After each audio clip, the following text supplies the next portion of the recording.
Okay, so it is Tuesday, July 8th, 2014. As you all should know, unless you've been Men in Black recently, my name is Baleigh. You can call me Bales, and I am a member of the crew. Anyway, so my week has been so eventful and crazy and stressful and terrible that I had to make a list of things to talk about today. So, first thing on the list is work. So, for those of you who don't know, missed it, or who missed it, or forgot, or whatever, I work at a breakfast / lunch place in Frisco, Texas, called the Egg and I. And I worked on the 4th of July, I worked on the Saturday after, and I worked on the Sunday. So I've never worked that much before in my life besides volunteering at camp, but I mean like worked for money. I've never worked for money before, period. Anyway, so I was also working today, but we'll get to that later.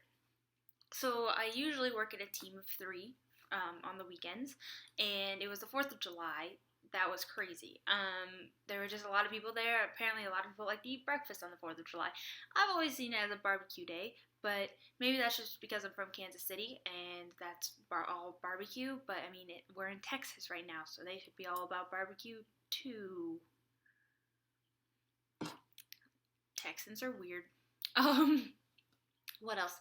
So I got my first paycheck on the 4th of July. It was, for those, I don't even care if you know, I got $91.17. I was pretty excited about that. I made a lot of money, and to me, I made a lot of money. But since I'm working a lot more this week, I work today, I'm working Thursday, I'm working Friday, and then Saturday and Sunday, I will actually be making a lot more money. So go me. So the cute boy who works where I work, well, there are 2. But, yeah, neither of them were working today. But they're both really cute still, so that's an update on that. I've talked to one of them a little bit more, which is cool. I've talked about cute boy, I've talked about busy day. Oh, my feet!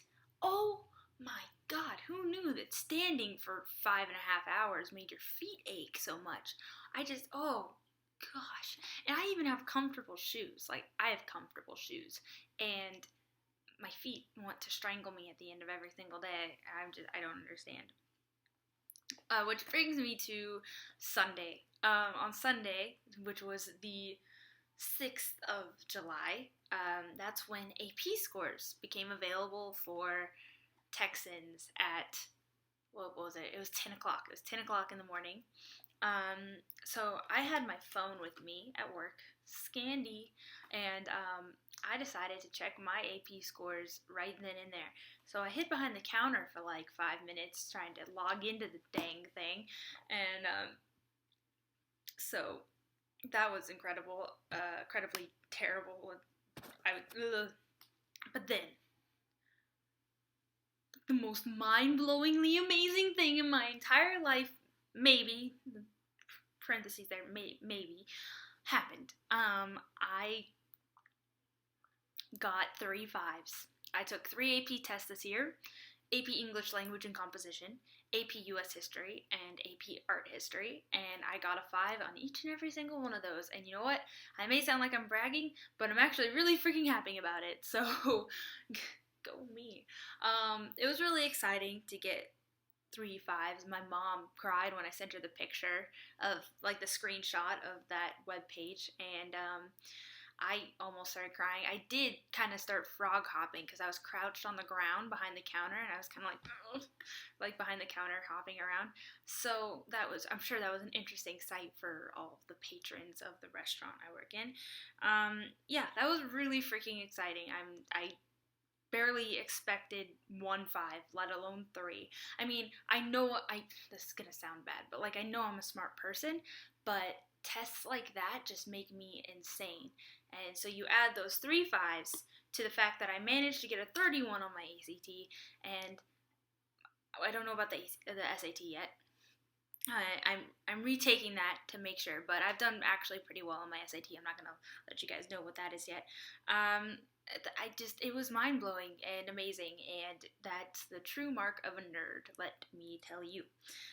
Um, so speaking of APEL and writing, for those of you that don't know, I'm really, really, really into creative writing. I love to write creatively. I worked on a newspaper for the last year and a half for my high school, for the Nexus, for everybody who knows it. And I'm really into writing opinion pieces and satires because I really honestly hate people and I hate interviewing people. And it's just really, I gotta be honest with everyone, it's hard to make everybody sound smart on paper. I mean, we have to make sure we don't make people sound like an idiot, but it's not us making people sound like an idiot. It's the way they speak sometimes, and it's just like, there's nothing we can do. So I hate interviewing people. I love writing my opinion because everyone who knows me knows that I have very strong opinions about everything. I write opinions and I write satires, and who knows, I might do a satire for you guys one day. But yeah, I've always been really into writing stories, and I'm not even gonna lie about this with you guys. I have definitely written fan fiction before, lots of times. Most of the time, I fail at it because I'm better off with like original characters than fake characters. But I love to live in those worlds still, so I definitely have written fan fiction, and so I've also written original stories that they'll never see the light of day. But all of my ideas basically have been in this book and like 5 other notebooks that are floating around my room right now. This book, as you can see, has a badger on it. I got it on my 13th birthday. It's called The Badger Book of Life. I was a very random and awesome OMG Zorzits teenage girl. Well, I'm still a teenage girl, but when I was 13, I was one of those 13-year-olds that, you know what, everybody hates. I look back and I hate myself just a little bit more. I was reading through this and I was like, how did I let this happen? But there are some good things in here. First, there is a drawing from Natalie. It is dated January 19th, 2013, so that was our sophomore year. And I remember that I kept this in my binder for the rest of the year after she gave it to me. I'm almost positive that this is one of those mushroom things from Mario. I haven't played a lot of Mario because my brother always hogs everything, especially when it comes to gaming. So, yay. But it's really cute. And so, yay, Natalie. I still have this. I also have something I myself drew with terrible people at the bottom, but it says "all together now," which is a quote from a Beatles song. And it also has quotes from Misguided Ghosts by Paramore. And so, yay. And then I have these 2 little post-its that I had inside the covers, sleeves to my binder. And they are pickup lines. One is for, I believe, physics, and the other one is for trigonometry, if a trigonometry pickup line. So this is the trig one. It says, "Baby, I wish I was your derivative." Actually, that's calculus. I'm pretty sure that's calculus. "Baby, I wish I was your derivative so I could lie tangent to your curves." I feel like if anyone ever said that to me, I would either slap them or just walk away. I mean, good try, but these types of things are only funny on the internet. And then the next one is, I actually kind of like this one. "If I were a particle and you were a quantum potential, would you let me penetrate your classically forbidden regions?" Now, I'm almost positive that I got these from Hank Green. He did like a vlog on pickup lines or something, and he had these. And so, that could be where these are from. I've also found some drawings of mine that I really should never, ever, ever show anyone, but I'm going to anyway because I am a masochist. I had this idea for a story once that featured 12 sisters, and they were all named and modeled after flowers. And so we have Lily and Rose and Daffodil, Lilac, Chrysanthemum, Carnation, and Bluebell. She's my favorite because I really like her hair, but it still does not say anything about I have terrible drawing skill. My drawings are atrocious, to be quite honest. I have a storyboard thing in here that I'm not going to show you. I have a picture from a family tree board I had to do once. This is my like great uncle Bobo. He fought in the Civil War, and that is his glorious beard. I can only wish that I will ever have facial hair like that. What else do we have here? Let's see if there's any gold. Oh, there are pictures of all-time low in here. Lots of Harry Potter stuff. I spelled Slytherin wrong once in here, and I look at that, I'm just embarrassed. Completely embarrassed. Back when I thought I could draw anime, there's some pictures from that I can show you. Or manga. Back when I thought I could draw manga. This is probably the better of all of them. It's still really scary. Her mouth isn't shaped correctly, like it's facing the wrong way. I thought I was cool. And then, I don't know if there's anything else important in here. There's a picture of Christopher Drew Engel. That's important. The things that I decided to put in here are just, they scare me sometimes. Oh, so my two favorite bands at one point in time were Paramore and Escape the Fate, so I guess I drew that. Anyway, so when I found this again yesterday, I find it like every 6 months and decide to do something in it. And so, and then there are tons of like story ideas and stuff in here. But I found it, and I suddenly found myself kind of writing a poem in it. And I don't write a lot of poetry, to be honest. It takes up a lot of time, and I don't honestly have a lot of fun doing it. It drives me a little crazy because there aren't really, like, I mean, there are a lot of things that don't have rules, and I like the fact that things don't have rules, but poetry is just hard for me to, I love reading, but poetry is hard for me to read, and it's not because I don't get it, because I do get it. I understand it on a deep level. I just don't feel like things need to be that convoluted all the time. Also, a lot of poetry is really freaking depressing, and I hate it when things are depressing. Anyway, so I rewrote the poem in my current idea book, and it's just a sketchbook thing I bought in Boston when we went to convention with the newspaper. And I'm going to read it to you. It's really cheesy and stupid, and that's why I never write poetry. But I'm going to read it to you anyway because, like I said earlier, I'm a masochist. It's called He Who Loved and She Who Lived, and it's mostly about the she, so... It starts out pretty rocky, but I think it gets kind of solid. Anyway... She was funny and kind and always on his mind. She pervaded his thought and breath and sought to make her way to his heart and stay, but it was a worn-out thing, his heart. And it, too, was a worn-out thing, her soul. He loved her because she thought and knew and never forgot. She didn't want to be divined or confined to a mind, to a box between two lines. So he lost the girl who couldn't be caught, she who couldn't be stopped, she who couldn't be moved, shaken, punished, or pushed. She who couldn't be moved, shaken, or pushed. He who could move mountains with a smile couldn't move the girl, her, the girl. The girl with a spitfire tongue, the girl who was faulted, the girl who was wise and stupid and in love with independence.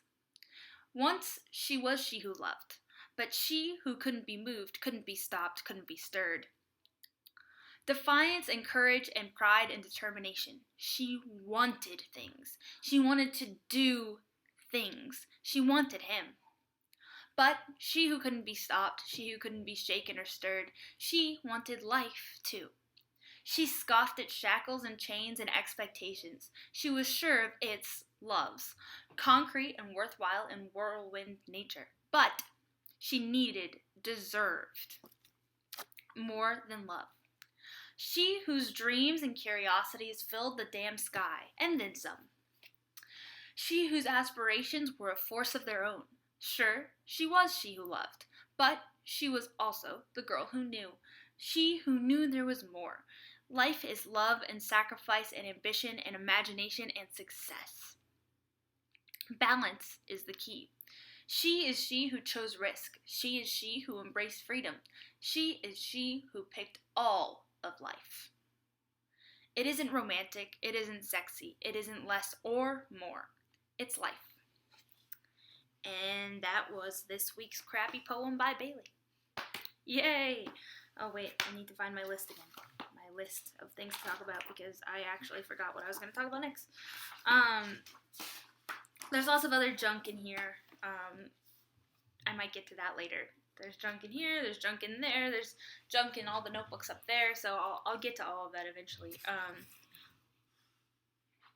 In other news, right here, I am going to, right here, well, wait for a second. Right after this, I'm going to switch to a clip from the 4th of July. It's just like fireworks. It's a really crappy video too, probably. And I hope you guys enjoy that right here.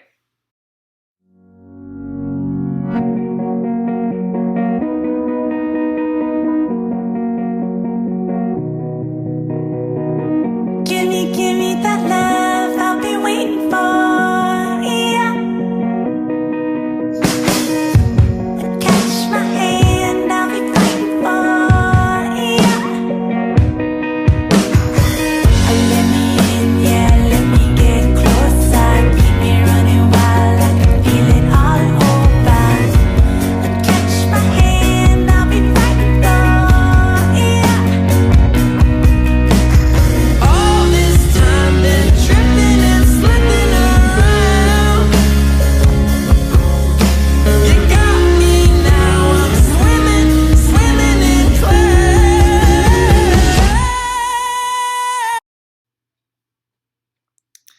Also on the 4th of July, I saw those fireworks at some stadium in Frisco where FC Dallas plays. That's the soccer team here. And I enjoyed that. They won. Go them. Also, my mom took me shopping, and she got me my first ever designer bag. I did not expect it at all, because typically I'm not into purses and bags and stuff, but this is so freaking cute. Go Mom. Go Baleigh. Go bragging.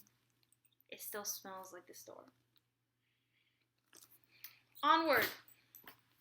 I wanted to talk about books because yesterday I got grounded, and when I get grounded, I read so much and I get so much done because a lot of the time I'm distracted by the freaking internet and I don't read enough. So this is called Fangirl by Rainbow Rowell, and you know what? It is a young adult romance novel, and it is perfectly romantic, but at the same time, it has some nice things to say about like college and going to first semester and your second semester, and like the experience of being someone who's really shy and goes to college, and then the experience of someone who's really like outgoing and goes to college. And so I recommend it to anybody, really. It's about a girl who writes fan fiction, so I identify with her on a deep level. Just really identify with that. But it's really good. So this author also wrote a book called Eleanor and Park. It got rave reviews. I'm gonna read that next because I got a buttload of books for my birthday, as you guys know. Also, I got Brief History of Time by Stephen Hawking. And while that would probably bore a lot of people in the world, I am in love with it. So this video is already 18 minutes and 15 seconds long. So I'm gonna stop now and save you guys from another 5 minutes. Bye!